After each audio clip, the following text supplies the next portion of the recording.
jika memang takdir atau qadar telah ditetapkan oleh Allah sebelum kita lahir, mengapa ada manusia yang bunuh diri? Apakah kalau begitu kematian dapat terjadi sesuai kehendak manusia?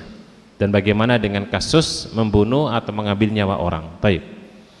Yang pertama, jemaah sekalian rahimakumullah, ya, kita harus yakin semua yang Allah sudah takdirkan itu tidak lepas dari takdir Allah Subhanahu wa taala. Nah, ada sebuah kaidah dalam bab masalah takdir bahwa Allah Subhanahu wa taala kehendaknya semua adalah baik. Takdir Allah Subhanahu wa taala adalah takdir yang baik, jemaah.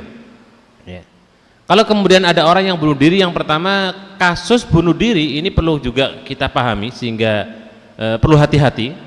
Banyak di antara dalil ayat Al-Qur'an dan As-Sunnah yang menjelaskan tentang bahayanya bunuh diri. Ya. Bahwa bunuh diri itu kata Nabi dalam sebuah hadis, uddibalahu yaumal qiyamah. Dia akan dibangkitkan dan diadab dengan sebab dia bunuh dirinya. Ya. Nah, apakah bunuh diri itu kemudian dia menghendakinya dan Allah kemudian menghendaki takdir bunuh dirinya? Orang yang sedang putus asa, jemaah sekalian, bisa jadi dia mendapatkan was-was bisikan syaitan. Kalau itu terjadi, maka Allah Subhanahu wa taala memberikan ujian kepada orang tersebut. Ya, makanya ini penting sekali bagaimana kualitas iman kita sehingga ketika ada musibah tidak mendapatkan bisikan-bisikan syaitan. Ya. Dan kalau sesuai kemudian kehendak manusia, nah ini penting. Manusia punya kehendak, jamaah, betul. Ya, manusia punya kehendak, punya keinginan.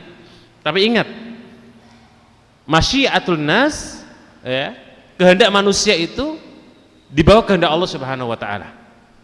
Artinya apa?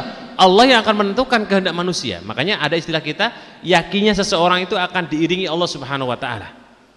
Seseorang punya kehendak ini, memang dia ada keinginan, tetapi yang menentukan finalnya Allah Subhanahu wa taala. Ya, dan banyak kasus yang kalau orang mau menghendaki, misalnya dalam kasus contoh pertanyaan yang berikutnya, berarti orang bisa membunuh, Ustaz. Ya, kalau dia mau menghendaki bunuh orang, tetapi Allah belum tentukan, nggak akan terjadi, jemaah.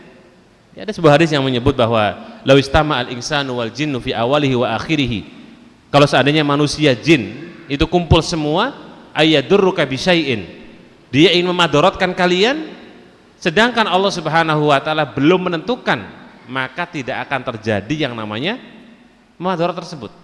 Ya, dan ini perlu kita yakini. Sehingga kembali ke poinnya adalah manakala kemudian bunuh diri itu adalah dari dirinya sendiri. Sesuatu yang buruk disandarkan kepada manusia, bukan kepada Allah Subhanahu wa taala, karena Allah Subhanahu wa taala tidak mentakdirkan keburukan kepada manusia. Nah,